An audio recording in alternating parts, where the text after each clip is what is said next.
So guys, magka-try tayo dito ng idle look. So dito sa ating RSA Threadlock. Yan, GP1. So try natin. So ang set ng engine natin guys is 195 stock head. Then naka big valve siya ng 1922.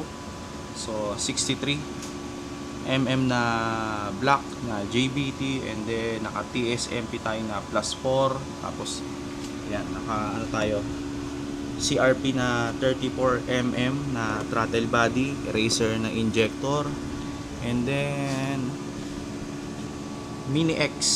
So try natin, start natin itong motor.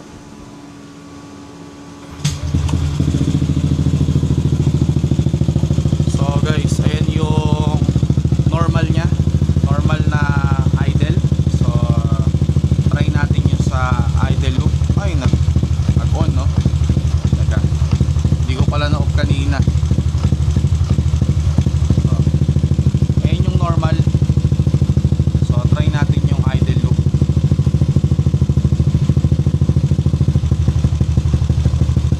So ito yung unang pattern, second pattern pala to. So first pattern yan, second pattern, ayan yung second pattern, and third pattern yan, medyo mas mabilis siya. Third pattern, fourth pattern,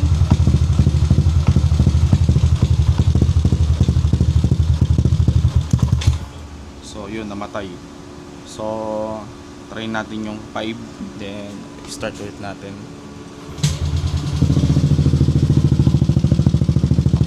So parang normal to. Try natin yung 6. So normal din siya. Ayan, mag-iba. 7. So ayan yung tunog.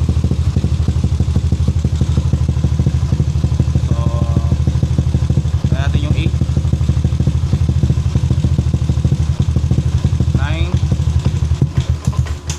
So namatay ulit. Balik natin sa pinakamaganda, parang pinakamaganda sa akin yung 2 eh.